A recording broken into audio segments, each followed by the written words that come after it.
अस्सलाम वालेकुम दोस्तों, मैं हूं मुश्ताक खटक। आप देख रहे हैं YouTube channel Mushtaq birds academy. दोस्तों, आपको मेरे शशकों से अंदाज़ा हो रहा होगा कि ईद के दिन में ये वीडियो बना रहा हूं।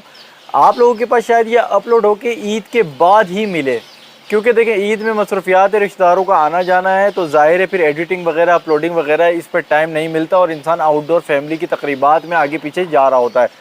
तो आप सब लोगों को दिल की गहराइयों से गुजरी हुई ईद मुबारक हो और उम्मीद करता हूँ सबकी ईद अच्छी गुजरी होगी। अच्छा, आज हम बात करेंगे कि गर्मियाँ जो पड़ रही हैं तो लोग जो है तरह तरह के सवालात कर रहे हैं, परेशानी फेस कर रहे हैं और उस परेशानी फेस करने पे घबरा भी रहे हैं, डिप्रेशन में भी चले जा रहे हैं, स्ट्रेस का बोझ ले लेके घूम रहे हैं। तो वो ये है कि देखिए गर्मियाँ आ गई हैं, अनएक्सपेक्टेड आ गई हैं। जो जून जुलाई में हाल होता था वो अप्रैल और मई में हो गया, यानी अप्रैल से शुरू हो गया और मई में भी कड़ाकेदार गर्मी पड़ रही है।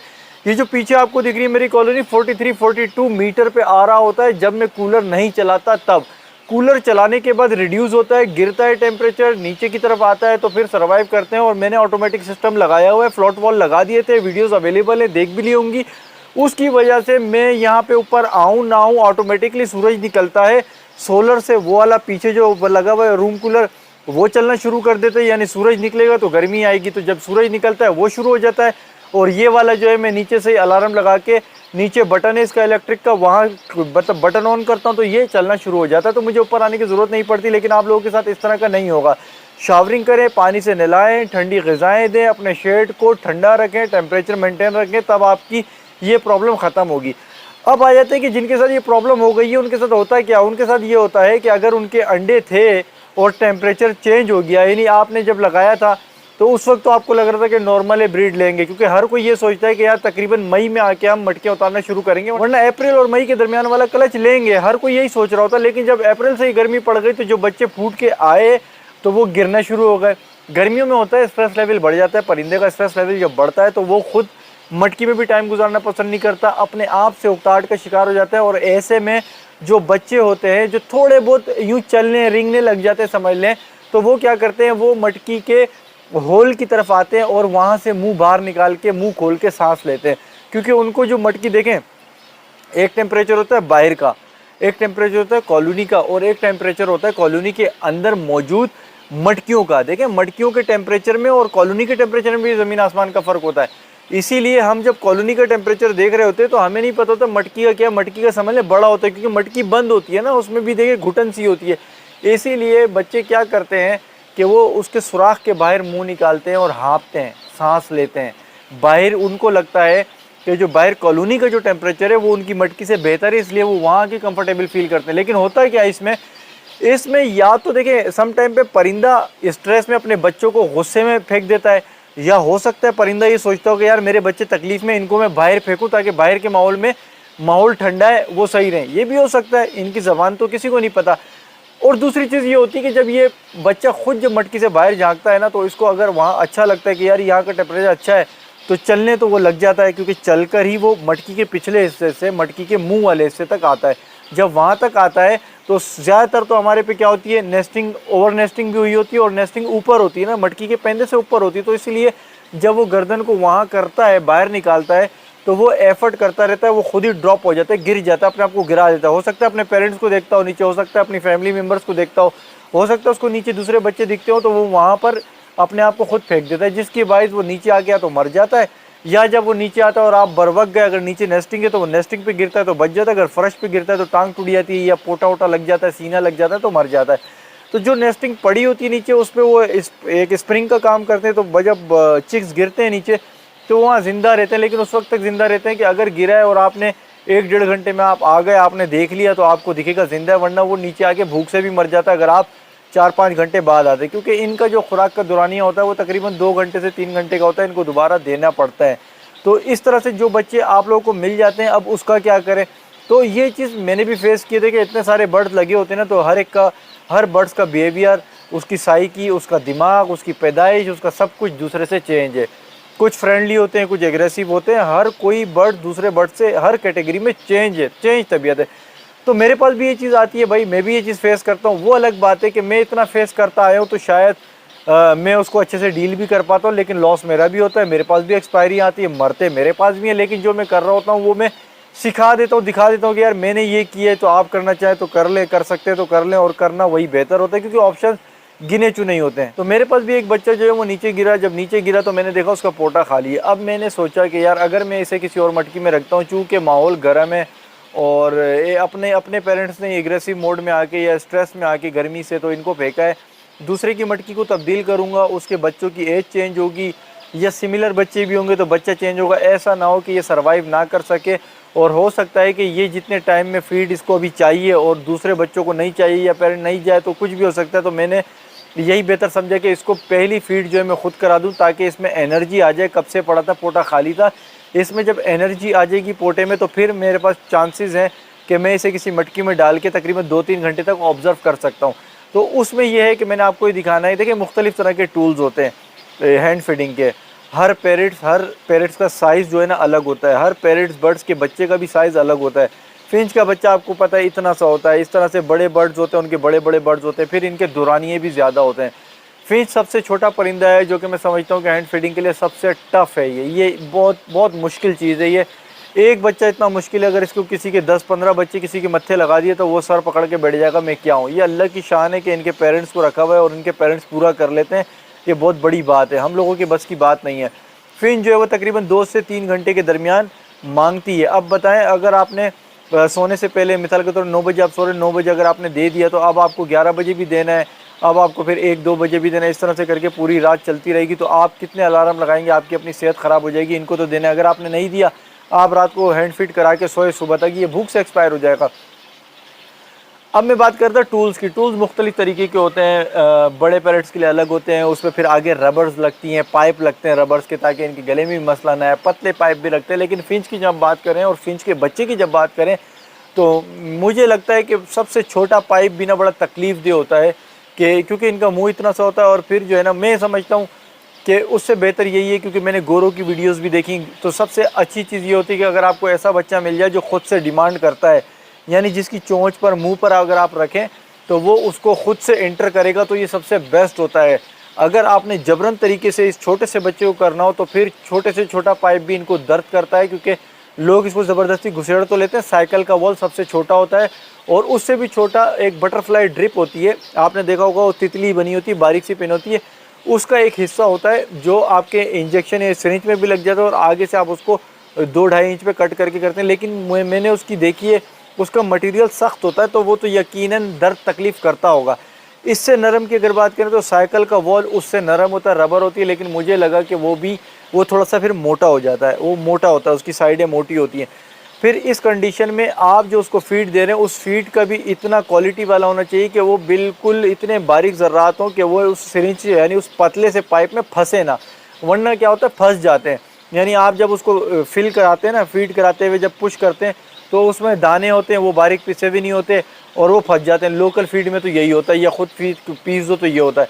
तो जो इम्पोर्टेड फीड है वो मैंने देखी है, उसमें बिल्कुल बारीक, वो भी किसी ख़ास इम्पोर्टेड फीड की बात कर रहा हूँ, उसमें हर इम्पोर्टेड फीड में भी मैंने देखा है कि उसमें भी ज़र्रात होते हैं, बहुत अच्छी क्वालिटी की जो होती है, उनमें बारीक पाउडर सा होता है जो बिल्कुल पेस्ट बन जाता है और जो ट्रांसफ़र होता है यानी ट्रेवल कर जाता है उससे जो है करा के किसी हद तक ये है कि उसको पहुँचता है। फिर उसमें भी एक्सपर्टीज़ चाहिए होती है कि पोटा कितना भरना चाहिए, उसका गुब्बारा है, आप उसको एक्सटेंड कर लें, ओवर फीडिंग कर लेंगे तो मसले मसाइल हैं।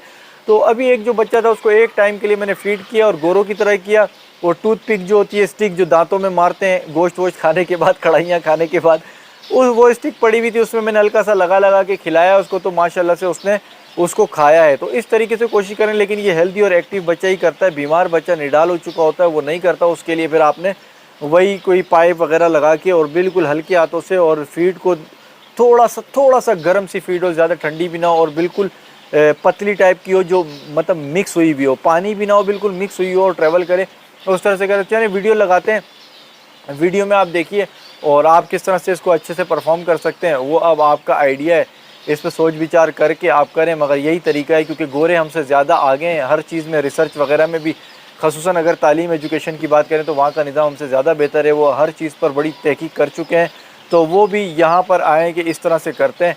तो मैंने ये किया था, आप लोगों से सोचा शेयर कर लूँ, नन्ही सी जान है, मज़ा आ रहा है, करके देखते हैं क्या होता है। दोस्तों वैसे तो देखें आपको दिख रहा है कि मेरे पास टूल्स मौजूद हैं, ठीक है। रिंग नेक के बेबी के फीड कराने के लिए भी हैं, जावा टाइप के फीड कराने के लिए भी हैं, या यूँ समझ लें कि बड़ी फिंचिस के भी फीड कराने के लिए आपको रेड वाला दिख रहा है। किसी हद तक जावा और बड़ी फिंच में करवाया जा सकता है ज़बरदस्ती। कटोरी भी आपको दिख रही है, यहाँ आपको दिख रहा होगा कि देखें एक चम्मच में फीड है और उस पर टूथ पिक भी पड़ी है, यानी दांतों में मारने वाली जो तीली होती है। तो मैं थोड़ी बहुत फीड करा चुका हूँ। अब आपको दिखेगा स्क्रीन पे, ये देखें आप, इसका पोटा देख लें, इसका मुंह देख लें, आपको पोटा भी भरा हुआ दिख रहा है और मुंह पे ये दिख रहा है।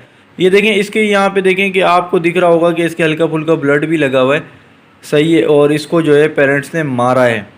अब आप जो है इसको देखें करेंगे क्या, ये देखें अभी मैं आपको दिखाता हूँ कि किस तरीके से इसको देखें। ये वाला जो रेड वाला है ना, देखें इसके मुंह से बहुत बड़ा है, ये देखें, आप अंदाज़ा लगाएं। मैं इसकी सफाई करता हूँ फिर आपको आइडिया होगा। देखें ये मैं इसकी ज़रा चोंच से ये साफ़ कर दूँ, ये देखें साफ़ हो गया। अब आप देखें कि अगर मैं इससे फीड कराऊंगा तो ये इसके मुंह पे बिल्कुल आ ही नहीं पाएगा, सही है। तो इतने से बच्चे के लिए क्या करना होता है, तकलीफ़ में अपने आप को डालना होता है ताकि ये तकलीफ़ से निकल जाए। इसकी चोंच के सेंटर में, ये चोंच के बीच वाले हिस्से में हल्का हल्का सा ऐसे करें, और आप देख रहे होंगे कि ये हल्का सा मारने पर ना इसको फ़ील होता है कि कोई मुझे फ़ीड कराने आया है। ये देखें ये खा रहा है, ये देखें ये खा रहा है, ये देखें। ऐसे आपने छोड़ना है इसको। मैं थोड़ा नीचे बैठ जाता हूँ, नीचे बैठ के आपको तसल्ली से दिखाते हैं। कैमरामैन से गुजारिश है यहाँ आ जाए, नीचे बैठ जाए कैमरामैन आप भी, और ऐसे अब दिखाते हैं। ये मैंने लिया थोड़ा सा, इस पे लिया, और ये देखें पतली पतली सी थोड़ी हो ताकि इसकी पानी की भी कमी पूरी हो जाए। सफाई इसके बाद में कर लेंगे, अभी इसे खिला पिला देते हैं। सही, काफ़ी हद तक मैं खिला चुका हूँ। देखें ये चोंच आपको दिख रहा है कि जैसे पी रहा हो, ऐसे पी रहा है। ये देखें मैंने ये छोड़ दिया इसकी साइड पे, ज़बरदस्ती नहीं कर रहा हूँ। ये देखें खुद ही इसको टेस्ट आएगा और ये फिर उसको चबाएगा। अगर ये बिल्कुल होल्ड कर लेना तो आपने हल्का हल्का इसको ना ऐसे से मारना है, हल्का हल्का सा, ताकि इसको ये फील हो कि यार इसके पेरेंट्स शायद चोंच इसको मार रहे हैं। फिर ये खुद ही खाएगा। ये देखें, ये देखें, सही है, अंदर ले गया। तो इस तरह से आपने इसको इसके मुंह में से, ये देखें ये इसके मुंह में आराम से मैंने छोड़ दिया है। ये देखें आपको बुलबुले दिख रहे हैं, बुलबुले इस चीज़ की अलामत है कि ये ट्राई कर रहा है। चलो खाओ, चलो मुन्ने, चलो, सवाब का काम है भाई, ये हमारा काम है, हमने ये करना है। मेरा ख्याल है ये फुल हो चुका है। ये देखें इसका पोटा वगैरह देखें, ये देख रहे हैं आप, यहाँ से भी देखें, यहाँ से भी देखें, तो अल्हम्दुलिल्लाह फीड हो गई है इसको।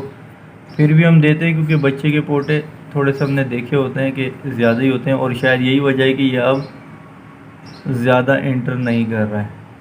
अच्छा, अब ये देखें पोटा भर गया, तो अब इसका मतलब है कि 1.5-2 घंटे तक इसको फीड की ज़रूरत नहीं है, यानी 1.5-2 घंटे अब ये सर्वाइव कर सकता है। जबकि ये मुझे कॉलोनी में मिला है तो ये बहुत छोटा था। ये देखें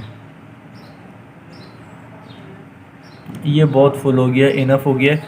तो ये बहुत छोटा था और मैं लेट पहुंचा कॉलोनी में। जब मैं कॉलोनी में लेट पहुंचा तो इसकी आखिरी सांसें चल रही थी। तो फिर मैंने कोशिश की कि ऐसा करें कि इसको हम अंदर नहीं छोड़ते हैं, क्योंकि अंदर छोड़ते गर्मी भी है, तो ये पता नहीं इसके पास पेरेंट मटकी में कब आता, वो एक्सेप्ट करता है या नहीं करता। अब इसकी फ़ीड हो गई है, तकरीबन 1.5 घंटे तक ये चल सकता है, 1 घंटे तक चल सकता है, सर्वाइव कर सकता है। तो अब मैं इसको किसी मटकी में जिसमें इसी जितने बच्चे हों उसमें छोड़ दूंगा इसको, क्योंकि इसको मुतवातिर फ़ीड कराना मेरे बस की बात नहीं है, क्योंकि इसकी टाइमिंग बड़ी टफ़ होती है। ये थोड़ा सा पानी भी चला जाए ना, इसका गाढ़ा हो गया, ज़्यादा सा अंदर इसके जमा हो गया है, अब सही है।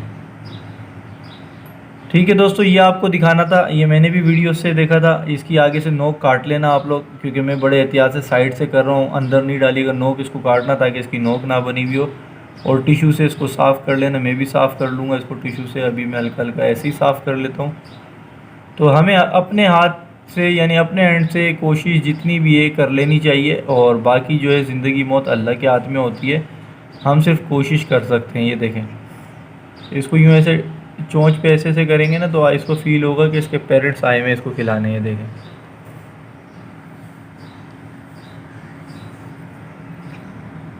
तो दोस्तों ये दिखाना था। अब मैं इसे लेके जाता हूँ और इसकी कॉलोनी में किसी मटकी में इसको छोड़ देता हूँ। ये देखें, ये देखें, ये अब खाना शुरू कर रहा है। देखें, ये इसने अंदर कर लिया, जो इसके मुंह में था वो अंदर कर चुका है ये। और जो ये रह गए ये थोड़े से गाढ़े गाढ़े से हैं और लिक्विड टाइप का जो था वो ये अंदर ले गया है। इसे मैं छोड़ देता हूँ। ये पोटा आप देख लें, ये देख लें दोनों साइड से फिल हो चुके हैं माशाल्लाह। तो ये वीडियो मेरे पास नहीं थी, चलें ये भी आप लोगों ने देख ली। दुआ करिएगा ये सेहतमंद हो जाए। इसकी मटकी ढूंढ के अब छोड़ दूंगा इसे वहाँ पर। दोस्तों उम्मीद करता हूँ क्यूट सी वीडियो, क्यूट सा बिहेवियर इस फिंच का पसंद आया होगा। और उससे जो है मैंने यहाँ कॉमन की फिंच में रख दिया था, वो बच्चा जो है अभी नीचे ही कहीं घूम रहा है। अभी ईद का यूँ समझ लें दिन है, तो मेरी मसरूफियात है।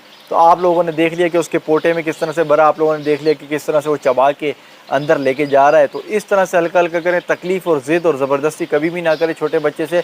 और आप लोगों को ये भी बता दूं, जो अक्सर फीड कराते हैं उन्हें पता नहीं चलता है, इसके गले में भी इन्फेक्शन होता है। जब हम पाइप ज़बरदस्ती डालते हैं तो गले में दर्द होता है, तकलीफ़ होती है, उसके बाद भी उस तकलीफ़ से भी वो मर जाता है बच्चा। लोग सोचते हैं कि फीड भी थी, पोटे में सब कुछ था, इस चीज़ से भी मर जाता है। और नाकिस फीड, गंदी फीड, जूद हज़म ना हो, उससे भी बच्चा एक्सपायर हो जाता है, चाहे आप फीड भी कराएं। हर चीज़ को बड़े नपे तुले अंदाज में करना चाहिए। एक्सपर्ट से एडवाइस लें, अपने सीनियर से एडवाइस लें, अच्छी तरह स्टडी करें, उस हिसाब से ही करें। तो वीडियो पसंद आई वीडियो को लाइक कर दें, चैनल पर नए चैनल सब्सक्राइब करें। मिलेंगे नए टॉपिक पर नए वीडियो के साथ। अपना ख्याल रखिएगा। अल्लाह हाफ़िज़।